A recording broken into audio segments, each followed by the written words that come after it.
Dobrodošli, dragi moji, na kanal Aurorine kuhinje. Šta bi drugo Aurora za vas pripremila i za svoju porodicu nego opet nešto lepo umesila? Pa ostanite sa mnom i pogledajte ovaj stvarno predivan recept.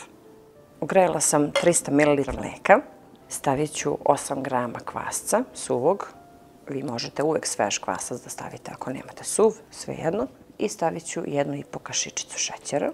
Kao svako testo. Ovde ne ide ni ulje, ni puter u testo, znači ne ide ništa, ni jaja. Skroz jednostavno. I sad ću da dodam malo brašna. Odvojila sam 600 grama brašna, pa ćemo da vidimo da li je to dovoljno, pošto ću da dodam i nekih 200 ml mlake vode. 1,5 kašičicu soli i to nam je sve što je potrebno za testo. Najobičnije testo. Jednostavno jedno pecivo, lepo testo. Ne ide ništa namirnica puno, nije ni zahtevno, a vidjet ćete koliko je lepo.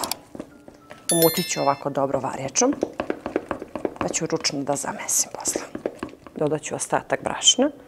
Evo, to je 600 grama, znači treba će nam još, sigurno nekih do 200 grama, da se ovo lepo umesi. Ja ću tačne mere da napišem ispod videa, recept da imate pisani. I sad ćemo da umesimo, znači testo da nam bude isto kao kad razvlačimo pitu, znači onu običnu pitu, da ne bude skroz tvrdo.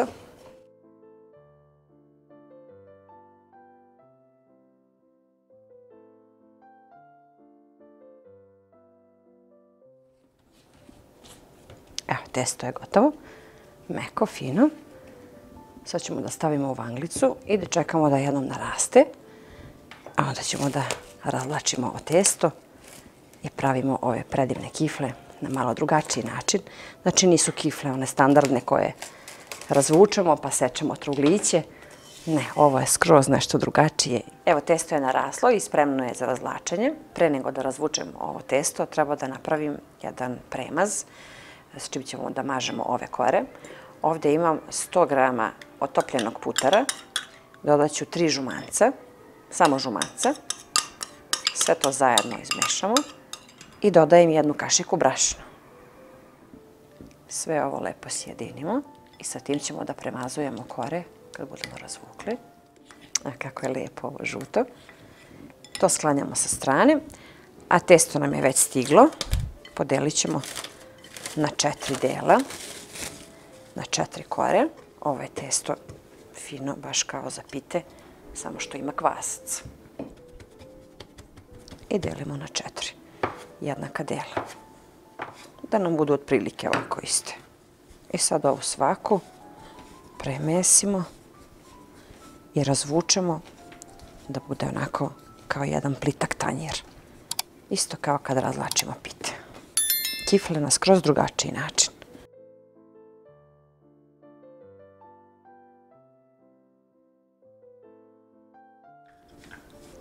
Razvučemo onako tanko kao jedan plitak, onaj veći tanjir, kao kad pravimo kore, kad razvlačimo za domaću pitu. Tako i sad radimo, jer ćemo isto sad da razvlačimo ove kore. Nećemo uopšte da radimo one standardne kifle. Prva kora je gotova. Ja sam sad stavila ovde stoljnak. Stavit ću malo brašna i prebacit ću tu koru na pobrašnjenu površinu, gde ćemo sad da premažemo ovu koru. Stavimo dosta. Ovo je tako lepa jedna smesa kremasta. To isto uradimo i sa ostale 3 kore. Razvučemo tanko i premažemo. Evo je 4. kora. I sad kad ih ovako lepo premažemo, ostavimo ih pola sata da odstoje ovako, a onda ćemo da razvlačimo. Evo, posle 30 minuta, sklonit ću, stavila sam ovu foliju da testo ne nazebe. Sad je potrebno da spojimo. Kako je to mekano i kako je lepo naraslo. Stavljamo jednu na drugu. Evo ovako. Da dobijemo jednu koru. Ovo ću da sklonim sa strane jer ćemo nju posle. Pokreću foliju, a radit ćemo ovu prvu. Stavimo jednu preko druge. Lepo. To je tako mekano, fino. I sad ćemo to da Ja ću prvo malo ovako jer mi je lakše. Kao kad pravimo pitu. Malo ovako da razvučemo sredinu. Testo se jako lepo razvlači i baš je lepo. Samo ovako u krug. Tako. I sad ćemo da razvlačimo lepo, ali ću da stavim brašna ispod. Sad razvučemo onoliko koliko nam to testo dozvoli, što tanje to bolje, mada ne mora da bude kao za pite, ali je poželjno da bude što tanje. To je sasvim dovoljno, znači razvukla sam onoliko koliko je moglo. I testo je kao pena. I sad uzimamo stolnjak i radimo isto kao i pitu, znači ovako polako, do polovine. Isto to radimo i sa drugom polovinom. I dođemo do pola. Tako. Sečemo po sredini.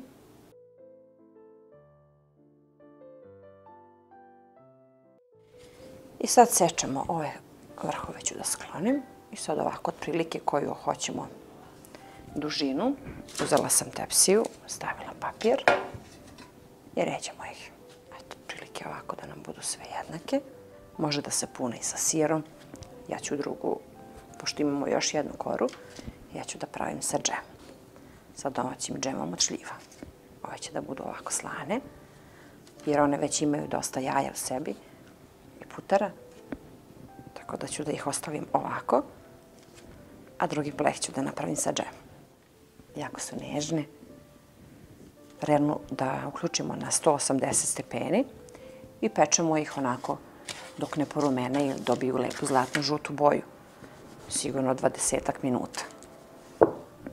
Ali ćemo pre da ih premažemo sa jednom umućenom žumance. Samo malo da ovako narastu. Pokriću ih krpom. I sad ćemo da razvlačimo isto drugu koru. Slatke. Rerna mi se već zagrejala, znači na 180 stepeni ih pečemo. Pa sigurno 20-25 minuta da dobiju lepu boju. Prvo ću ove slane, onda idu slatke. Možete po želji da stavite susam ili bilo koje semenke, a može i ovako. Kifle na drugačiji način i priprema, a verujte i ukus. Vidjet ćete. Ako budete probali ovaj recept, javite mi utiske da li vam se ovo dopada, a sigurno sam da hoće. Zato što je testo nešto drugačije nego kad pravimo one obične kifle koje smo navikli. Jer ipak je najbolje razvučeno testo. Što god da pravimo, da li štrudle, da li pite ili sad ove kifle, razvučeno testo je daleko bolje nego obično testo koje pravimo za obične kifle. Evo, prvi pleh kifli je gotov. Vidite kako su lepe i kako su lepo narasle i sve su se rascvetale. Prelepe. A ja imam još jedan pleh sa džemom i sad njih nosim na pečenje. Ove su se pekle tačno 20 minuta.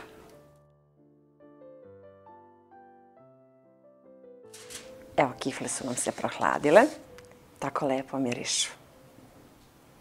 Stvarno, kifle su predivne, skroz drugačije, kao što ste vidjeli kako se rade. Nemaju uopšte nikakve sličnosti sa običnim kiflama. Evo kako je to mekano. One su i lisnate i savršene. Krckave, kao kad pravimo one krosane ili tako nešto, tako su one sad. Sve u listiće. Vidite kako je to tanko. A ništa nismo premazivali kao obične krosane da se mučimo. Ovo je puno jednostavnije, a dobijemo ovako puno listića. Predivne. I evo slatke, one su još uvijek vrele, ali su stvarno pune džema, savršenstvo. Ja se stvarno nadam da će vama da se sviđa ovaj recept. Inače, ove kifle se zovu padejske kifle. To je jedno mesto u Banatu gdje se zove Padej i onda su ove kifle tako nazvali i stvarno su specifične, drugačije, jako su jednostavne za rad i dobijemo ovako lisnate kao da smo pravili krosane, a nismo se baš puno namučili. Eto, nadam se da ćete i vi da probate ove predivne kifle. Jako su mirisne, ukusne, fantastične, stvarno. Meni se jako sviđa ovaj recept. I ona tehnika razvlačenja i sve je drugačije. pišite mi u komentarima. Hvala vam puno što mi pišete onako predivne komentare i vidimo se ponovo sa nekim novim receptom iz moje kuhinje.